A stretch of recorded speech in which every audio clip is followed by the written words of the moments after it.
Look at what I've done.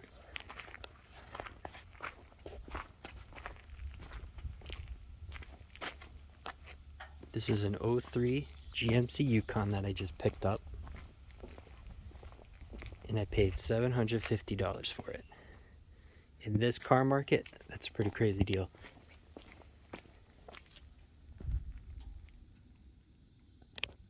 So, obviously looking around, we have a good side.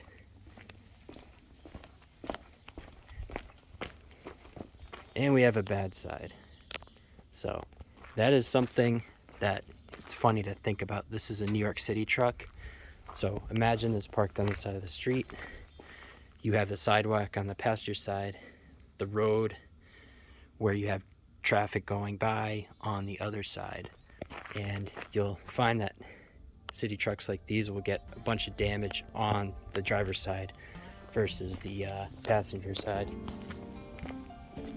And you got to figure the other side during winter, you got a lot of slush that sloshes up when your cars drive by. And on this side, you're really protected. So definitely tell there's less deterioration on this side versus the other side. So this truck was bought from a college friend out of New York, and the family, they've limped it along for a long time. They've fixed a lot of things, replaced a lot of parts, including the tires, power steering pump, new spark plugs, wires, and a couple other things. Like I do believe they did the hard lines underneath for the brake lines. And I'll go underneath to show you. Yep, you can see right there, nice and shiny. Frame is really, really nice. It looks a little scaly on this side. Again, because it's a city truck, you had a lot of splashing that happened on the other side, on this side. And if I go to the other side, you'll notice there's still some paint left on. So regardless of this, I mean, for a Northeast truck, this is a killer frame. This is solid. Of course, it's a GMT 800, so you have your rust on your rocker panel. That's the extent of it on the passenger side, just a little spot in the back, which is an easy fix. We still have our step board, which is super secure. Fenders, perfect, not dinged up. Doors, same story. On this side, at least, the other side, the doors are a little screwed up. But looking here, frame, really nice. Obviously, we got the splash shield in the way. Little spot right there popping up. And of course, we got a ding right there, which, depending on access underneath, I may be able to pop it out 2x4 pretty easily. Exhaust is perfect for rust, and a rarity around the Northeast. Look at the back bumper. Usually these things are falling apart, and it's really just the plastic on top that's left. The chrome usually trips off, and it's all rotted. Tow hitch with the hookup and everything. It's just a 5.3, so this isn't really a tow rig. You know, the tow frame is in okay shape. Definitely workable. And, you know, this definitely wasn't washed off, and so just running my fingers down it, it's just like sandpaper, just brake dust everywhere. I'm gonna try to clean it up a bit. What happened here, or at least what I'm told, is this truck again was sitting on the side of the street in Brooklyn, and the owner had just closed this back door, getting some sort of object out of the back, and walked around. And seconds after that, some drunk guy sideswiped it, took the taillight out. This was all dented in, and also hit the dog leg a little bit and scraped the door. So if that had happened a couple of seconds earlier, he would probably be pretty screwed up right now. So lucky to survive, but the repairs here are definitely questionable. Based on what I've seen, it looks like they went through all the effort to cut the quarter off. Obviously, you can see it's been welded right here, and I assume they took the window out and welded along the seam there, which is pretty nice. That was good they did that. And it looks like they did well with this groove, and you can see all the spot welds down that they tacked in. And obviously the splash guard's gone because I'm sure some things are altered where it wouldn't fit or is just destroyed. So this dented quarter, they probably put on the ground and just banged it out and then welded it back in. I mean, going through all that effort, I certainly would have just put a new quarter on it and just did the same amount of welding. That's my preference, because quarters for these, at least right now, you can get a nice one for $250, $300, and that would have been, a really, really door. Again, it's not really something you'd repair. And these trucks are everywhere in pull-apart yards. I'll probably end up just getting a back door for it, and potentially even a driver's door. Just, it's not rusty or dented. It's just, has the GM clear coat failure. And also, when I open the door, it drops about a half an inch, and you can see actually, yeah, you can sort of see on that tack, it seems like the welds are actually failing on this, which I have to really look, because I bought this not knowing anything about these. So it's weird. I mean, I didn't know they would weld that on rather than just bolt it on. It's plenty of access to put bolts in it. I would have definitely preferred that. So I'm not sure how to repair that other than jacking the door up and tacking it again. I'm not sure. Have to figure that out down the road. I'm not sure what this dent is from. It's almost like it was too hot coming out there. It melted it. I don't know. But before we go inside, I'll finish up with the front. So here's the front. Pretty darn good shape. Chrome bumper, really nice. It's super dirty. And the lights, of course, are yellowed. I have to probably wet sand those. A little bit of rust bleeding through, but I think WD-40 and steel wool is going to take that off. It's missing a clip off that. A little bit of a ding there. Same deal here. It scraped something, obviously, parallel parking in New York. It's bound to happen. And same with here. This stuff it's even slightly coming off with my fingernail. And then this seems pretty secure. The hood is pretty beat up. A little bit of surface rust, a couple dings, and it's just been spray bombed. But I'm happy this truck is black, because again, pull apart yards, everyone I go to, there's 3 or 4 black, GMC Sierras, Yukons, Yukon XLs, and it's all the same front clip. So I'll probably just buy another hood that has good paint for $30 and swap it. What really sold me on this truck, brand new tires all the way around, and they're really meaty, but not rugged, which is nice. And I was told these were $700 for the full set, and they have about 1,500 miles on them, so it's like, for what I paid for this, it would cover the tires. All the mags, again, they're dirty with brake dust, because this was just driven with, worn out pads for a long time, so stuff's been caked on there. Definitely some pitting on the caps, but as far as the wheels, I think these are going to clean up really, really nice.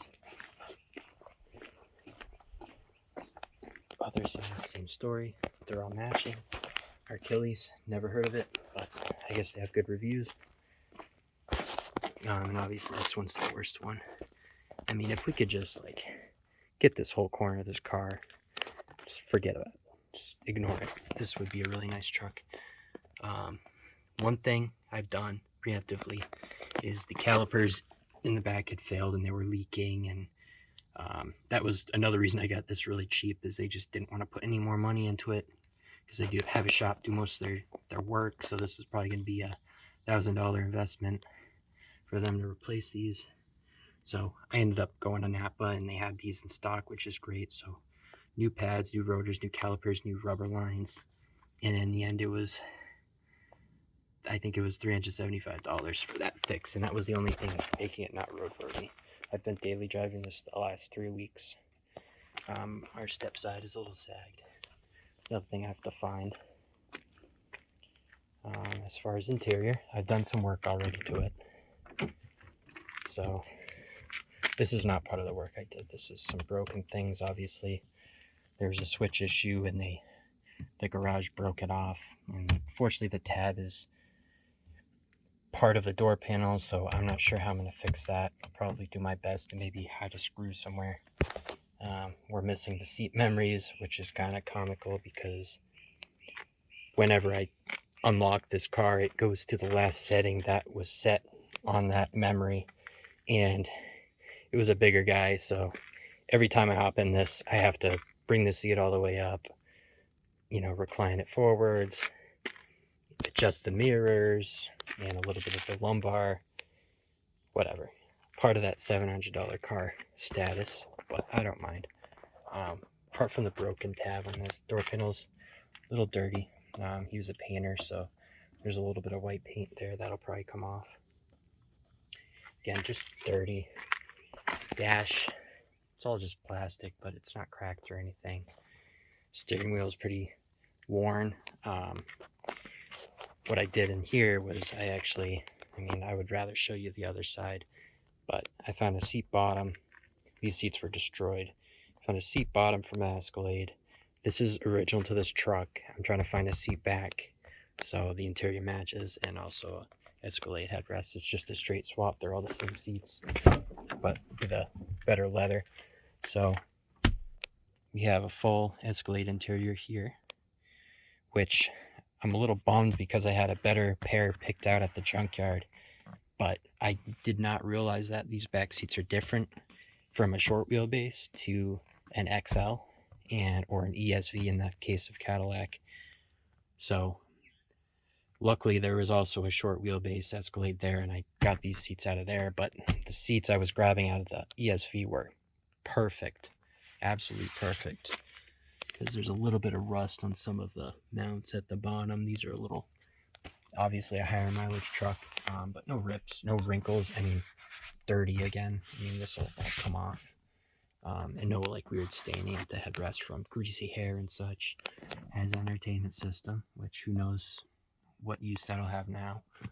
I do have the third row seat, but obviously I've been using this as kind of a home repair little Lowe's truck to get wood and such for my house. So I've emptied that out quite a bit. Bring you over to the other side.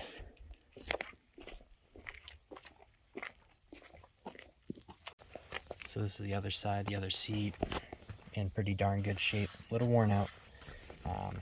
Definitely probably had its share of baby seats sitting there. Door panels, good shape, and the seats here, match-wise, it's definitely debatable. But if you look at the seats and you look at the older carpet that's got a little bit of a brownish hue, I think it matches fine. Wait till I tell you what I paid for these seats. So this was a find and a half, and this was from that ESV that had the mint interior. Of course, someone had already grabbed the driver's seat, but this is probably the nicest front seat I've ever seen from this generation. Someone would pay a premium for this. And if I go around, so this seat, headrest, seat bottom, and then both second row seats, I paid $85 for everything. And how I did that was, pull-apart yards usually have a cost for the entire seat, right? Which is usually $45, $50. So I took the time to save a little money, and I actually took the seat backs off, took the headrests out of the seat backs, and took the seat bottoms off. And these components I took from that also, so they sort of matched. And I just piled it all in a wheelbarrow and brought it over to the price checkout, and said, this is just a set of seat cushions and all from a GMT 800. And okay, I have a good relationship with those guys, so they're like, okay, you have 3 seat cushions with a couple little mechanisms, and they knew what I was doing, and they're like, okay, $85. And I was just, my jaw dropped, and I was like, you know what, this seat alone, you could put this on Craigslist for probably $300 and someone would grab it super quick. because these seats right now, with all these at 200, 300,000 miles, I mean, the seats are cooked usually. So I was happy with that score, especially because the interior now has no real rips on it. So already increasing value here, and it's comfortable to drive in. Center console, obviously I'm kind of a slob. Nothing's broken. Has an aftermarket radio that they put in, and then all of a sudden the heat and air conditioning didn't work, so I have to take that out and see if they cut the wrong wire, because our climate control is right underneath that. Again, I know nothing how these are wired, so there's going to be some figuring out to do, but from what I'm told, the air conditioning did work in it for that, so should be pretty basic. Well, I guess let me start it up. Alright, we are in, and I'll admit, I really like this angle right here because this truck looks mint. You don't see any of that dents. Those don't even exist. I mean, let's be real here. This actually isn't even a Yukon. This is an Escalade. I'm driving an Escalade right now. I paid $750 for an Escalade. Look at that. See? I'm not lying to you. Alright, I'm lying to you. So let's change our angle here. So we got a glorious utilitarian gauge set here. Lovely GM plastic. Alright. So we got our key on. Our check engine light does not turn off, which that's another problem. But thing fires up every time. It's never given me an issue. Obviously, what I've learned is I was super excited when I got this because I was like, oh, this has perfect 80 psi oil pressure, but that's actually a bad fuel gauge reader that has shorted out, so it goes to its highest setting. But I've been checking the oil a lot with this, and it's super clean. They've never had an issue with it, so I'm trusting that it probably has good oil pressure. Those usually, I mean, 5.3s that were maintained, typically they'll run to 300, 400,000 without an issue. It's usually the transmission that's the problem, which this one can be a little finicky, but it's not too bad. Obviously, I just drove it here, so it's a little warmed up. Gas gauge works. Surface ride control, that's every GMT owner has that. So this is our mileage here, 226,649, which definitely pretty high. I mean, especially for a city truck. I mean, this thing has been put through hell, I'm sure, and it runs really nice. RPM staying super constant, no dips or anything. Speedometer works, stereo works really well. Still has the Bose system that none of the speakers are blown out or anything. They all work really well. This seems to go on and off here and there, which is fine. I mean, our phones tell us everything we need to know, so we don't really need to see that temperature. Rear climate control does blow sort of warm, so that's definitely a good little good feature to have when your front blowers don't work at all. This for some reason just vibrates all the time, which can kind of be annoying, but once you start driving, it stops. Oh, my mom's here with food, so I'm gonna have to end this pretty soon. But this is it.